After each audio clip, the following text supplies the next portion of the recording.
Hey, everybody, welcome back. Peter Losar here, and this is episode number 11 of Restaurant Strong and our weekly Deep Think series. And in this episode 11, we are going to cover restaurant employee productivity. In other words, how much revenue per employee should you be generating as an industry benchmark?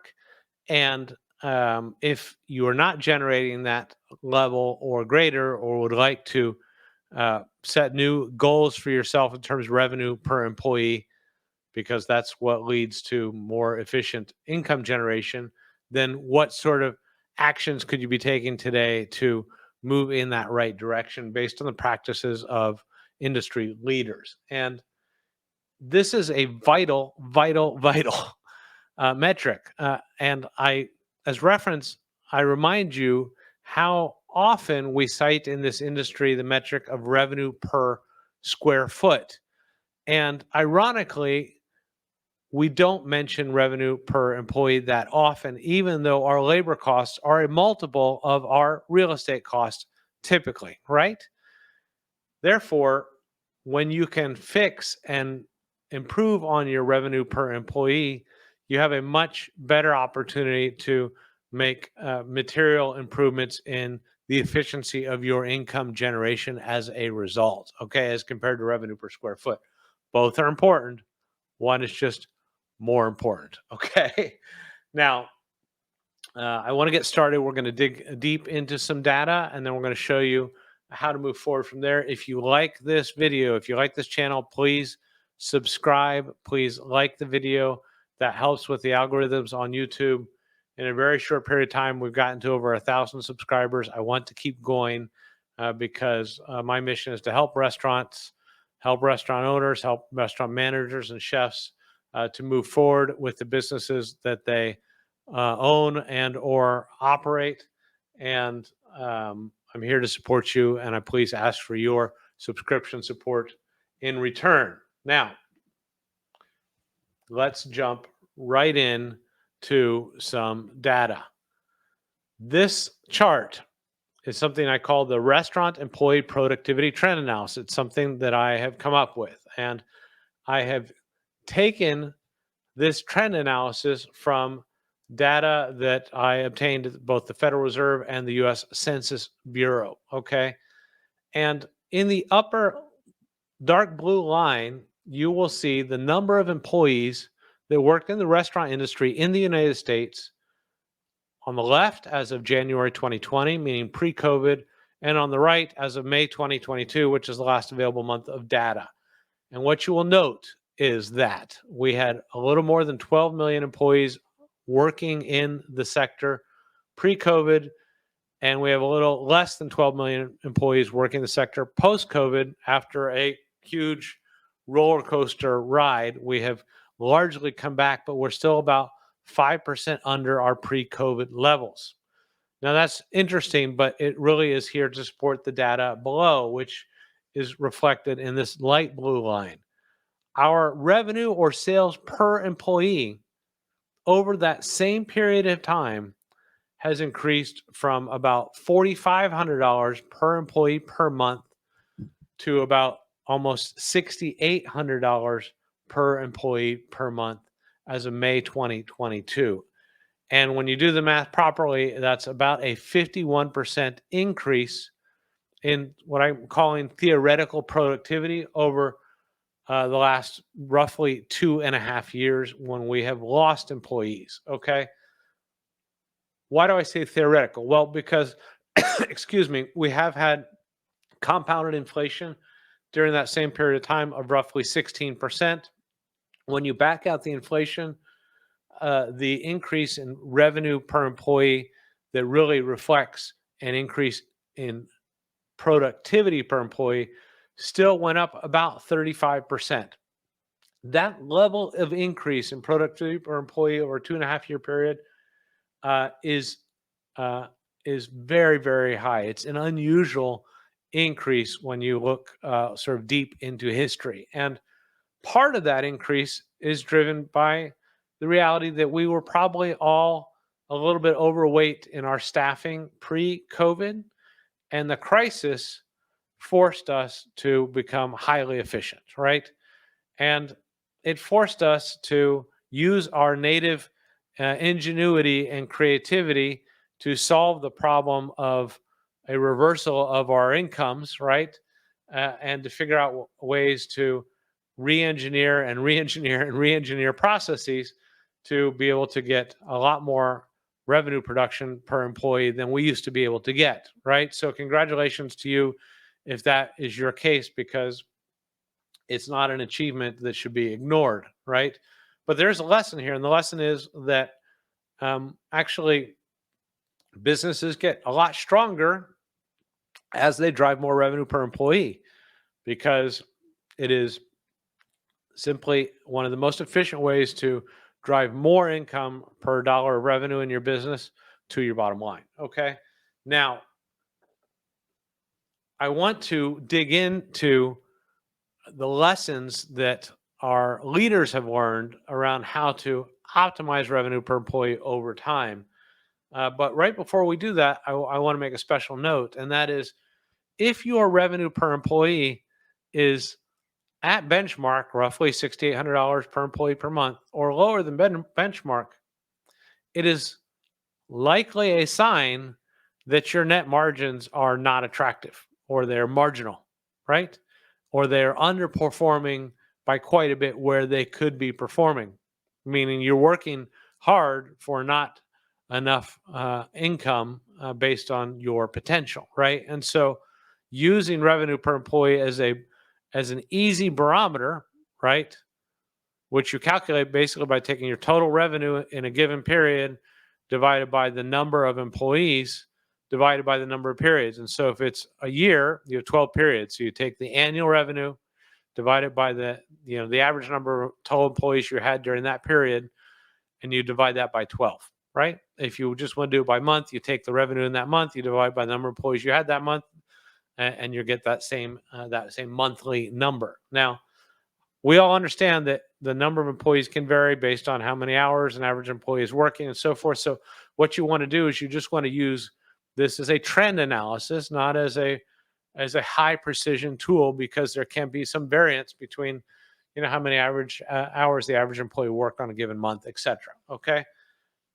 Hope that's clear. This is your best benchmark for figuring out and watching how you're improving the efficiency of your overall business, given that as an expense category, because we're now below cost of goods sold, this is your number one expense, right? And getting more productivity out of that expense is your number one way of driving better income generation. Okay.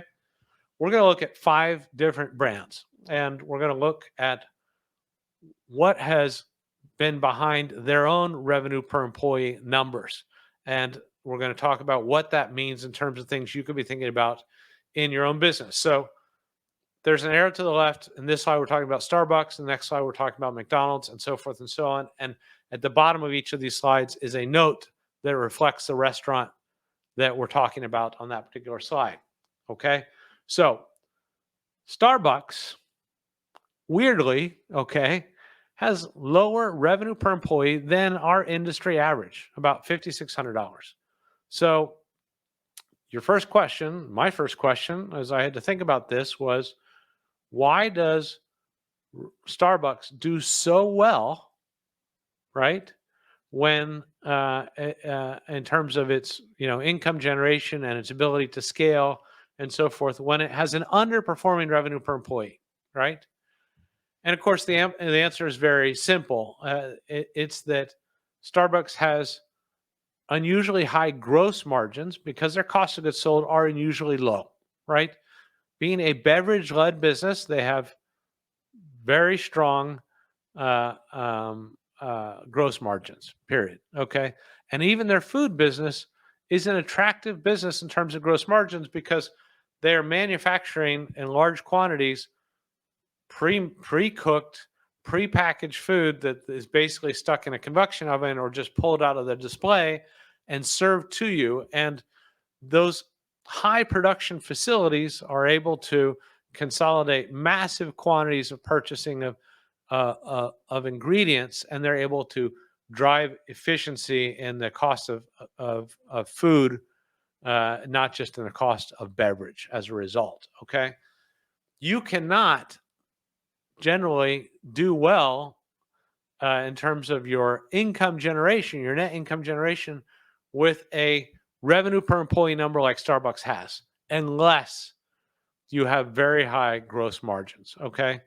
And part of what drives Starbucks' very high gross margins is that they have intensely loyal customers. There are surveys annually about that take different angles on customer loyalty, but Starbucks is generally at the top. Sometimes Chick-fil-A is at the top, but generally Starbucks is at the top of customer loyalty. And so they have very low acquisition costs for customers, right? They don't have to spend a lot in marketing or on discounting or on their, while they have a loyalty program, they don't spend a lot on loyalty points compared to others. Okay.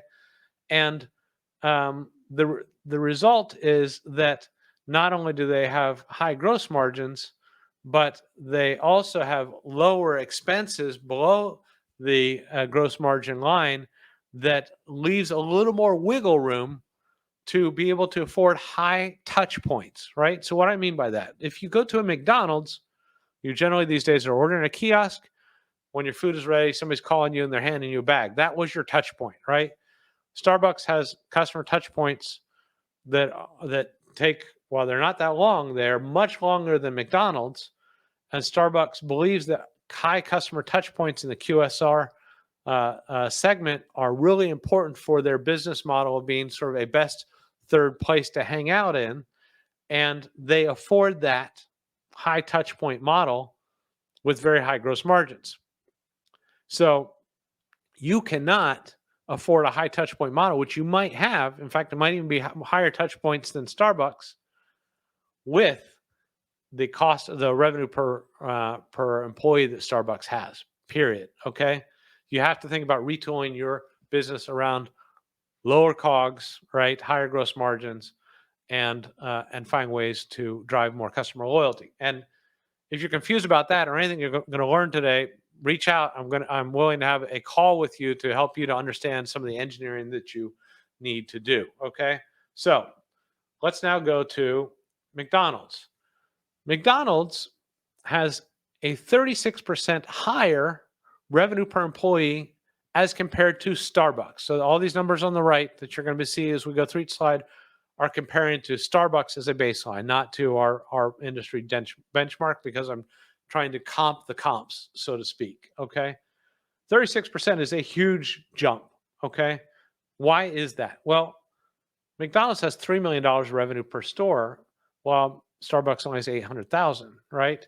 So the revenue per store makes a huge difference in McDonald's ability to drive more revenue per employee for one single reason, and that is McDonald's has spent so many decades engineering the most efficient assembly line, and in more recent years, automating that highly efficient assembly line kitchen, such that the employee time is supplemented by huge efficiencies and automations, unlike you see in most other restaurants. And it makes each remaining employee highly productive, right? And therefore, their employees are able to generate much more revenue, and therefore their store as a whole is able to generate much more revenue as a result. Okay, so they have the capacity to handle 3 million, right?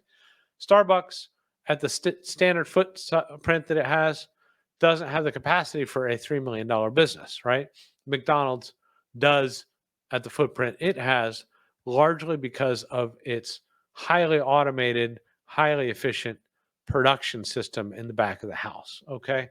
Now, Starbucks has also reduced its touch points as compared to, or McDonald's as compared to Starbucks, as we talked about. And so that means its quote unquote front of the house staff is largely moved out of the business. Okay.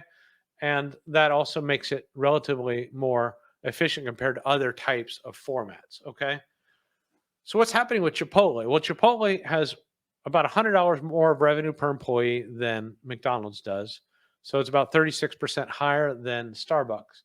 But if you look at the note at the bottom, it doesn't have $3 million revenue. It has about 2.2. So how are they able to have more revenue per employee and far less revenue than highly efficient McDonald's, right? What is the lesson there? So if the lesson in McDonald's is you can increase your revenue per employee through driving automation to give you more capacity for more revenue per employee, the message for Chipotle is you can drive higher ticket or higher transaction sizes to also materially increase revenue per employee, right?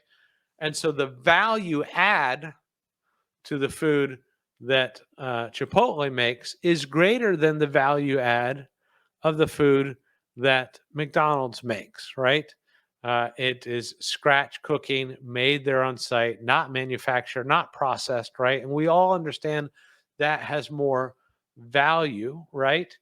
And therefore, they're able to increase their ticket size, and through not increasing the number of transactions they have, but by increasing the value per transaction, they're able to greatly increase their revenue per employee, even more than McDonald's. Okay. So higher volume through efficiency and automation, and higher ticket size through value add in your food, all drive revenue per employee and all drive more revenue to your bottom line than the industry standard we saw in that benchmark. Okay. But now something crazy is happening. Okay. Because you look at Domino's, and it's not 36% higher revenue per employee as compared to Starbucks, but about 9 times that, about 324% higher. Okay. Why is that? Why is that jump so enormous? And if you look at the note, it's not revenue, because Domino's revenue per store is about half of that of McDonald's, about 1.5 million. So revenue is not the do all and end all, right? And its ticket prices are not so dissimilar from Chipotle's. And so ticket prices, average ticket size or average transaction size is also not the do all and end all. In Domino's case, it's that it has the most simplified menu, right? That requires the most simplified set of equipment and the most standardized ingredient list. Okay. And Domino's is able to more efficiently output food, okay, at obviously a higher ticket than McDonald's, than pretty much anybody on the planet, okay? And if your kitchen is supporting a full menu and requires cooks to transition from one type of cooking to another type of cooking, right? And has a lot more prep time, and requires that people learn different types of equipment, right? And so forth, then you are losing the benefits of massive simplification of the cooking process that Domino's has, right? And Domino's also has no front of the house, because it doesn't really even do substantial takeout. It's always been mostly a delivery business, okay? And that combination of simple production and no front of the house, allowing Domino's to focus only on driving productivity and efficiency in the back of the house over many years, has created a revenue per employee that is unseen by any restaurant brand in the world that I'm aware of, except for ChickfilA. Okay. Now, most of us understand that Domino's is the original delivery business, right? Most of us fail to recognize that actually it was also the original ghost kitchen.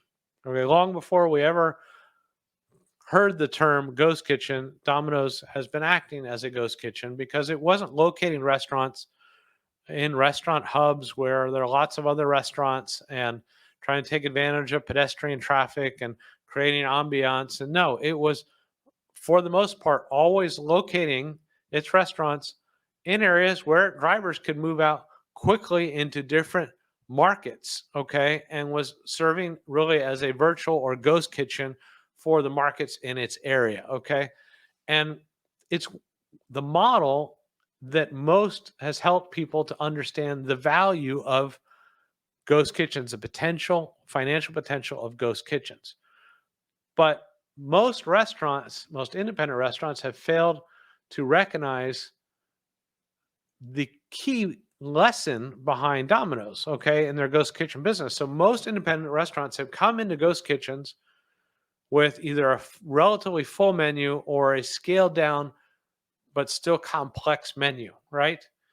And they've not come in with a simplified, uh, uh, you know, mass productive sort of single dish for the most part business like Domino's has, and so they've lost the benefits of simplicity and the benefits of productivity that come with that simplicity. Okay, and that's why many independent restaurants find themselves struggling with ghost kitchens, while chains that have focused only on wings as a lead, for example, have taken this Domino's model with a different lead meal, and that's it. Okay. And they tend to be doing quite well. Okay. So take away these lessons if you also want to think about how to grow your revenue per employee. Okay.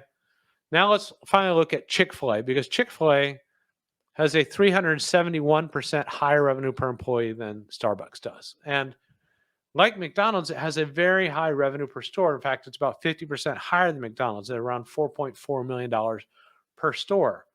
But we have to understand why. Okay. So McDonald's has some very high revenue generating stores. Okay. It's just that McDonald's has about 5 times as many stores in the United States as does Chick-fil-A. Okay.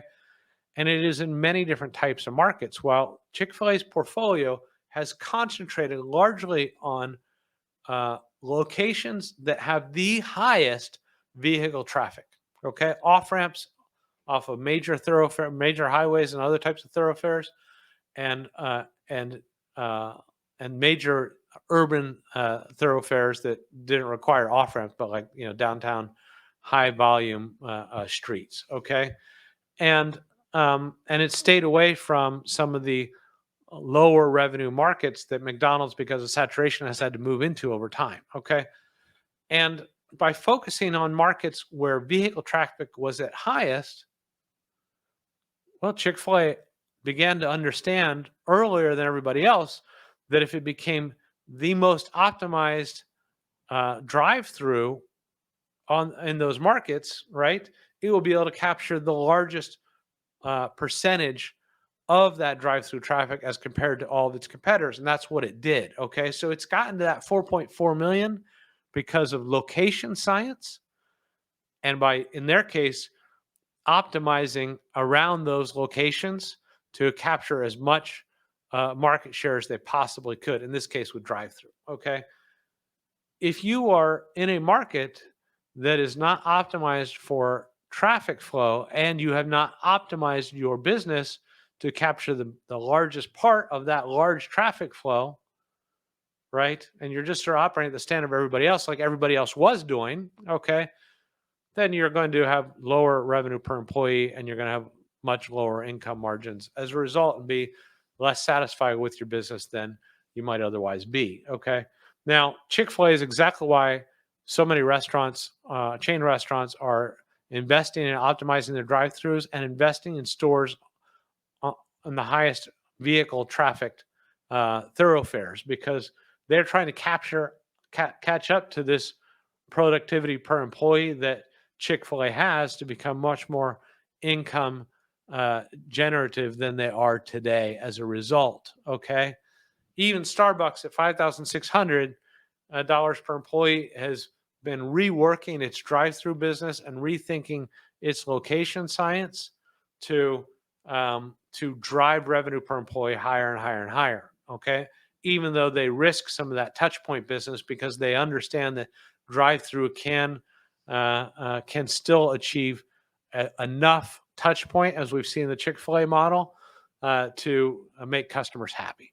Okay, which is precisely why both Starbucks and Chick-fil-A have such high customer loyalty, in part because, apart from the fact that people love their products, people love the customer, the employee touch points that they are having as part of that experience. Okay. So here's what you need to take away from this. Okay. You need to take away that there are concrete ways to driving more revenue per employee, that is the perfect parameter as your highest cost, your highest expense line item to make more efficient, right? Because its efficiency will have a much greater impact than making other line items more efficient. And that our leaders are showing you ways forward that that can provide you real benefits if you embrace them.